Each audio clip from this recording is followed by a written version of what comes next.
If I had to pick three things to say about the Laowa, I would say that it's compact, it's reliable, and it's really become a cornerstone of the business. I'm Matt and I run Hillside Coffee.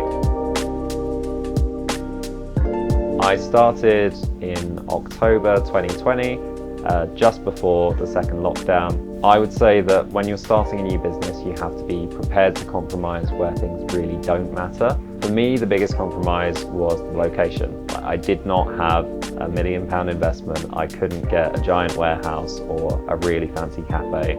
So we ended up building it out of a conservatory.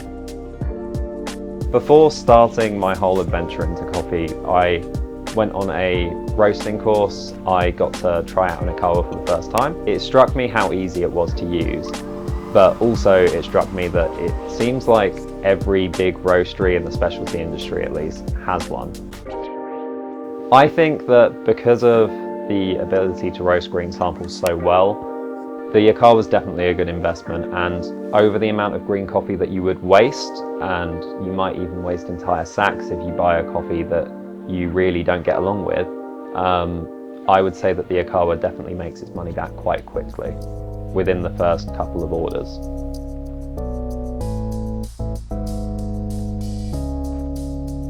So I roast in East Sussex, and the biggest sort of landmark around here is the Seven Sisters, so that's really where my logo came from. It was designed by my old housemate from uni. She did a fantastic job of it.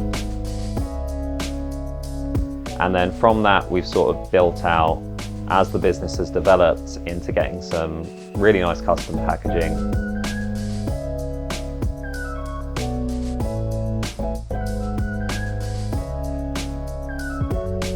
I would say, although the price can be a bit intimidating to start with, getting a good sample roaster like the Laowa is worth the money.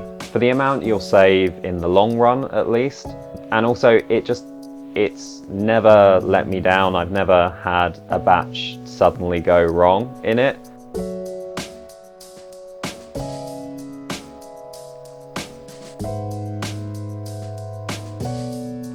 One thing I really like about Laowa is whenever you're trading, there's someone there.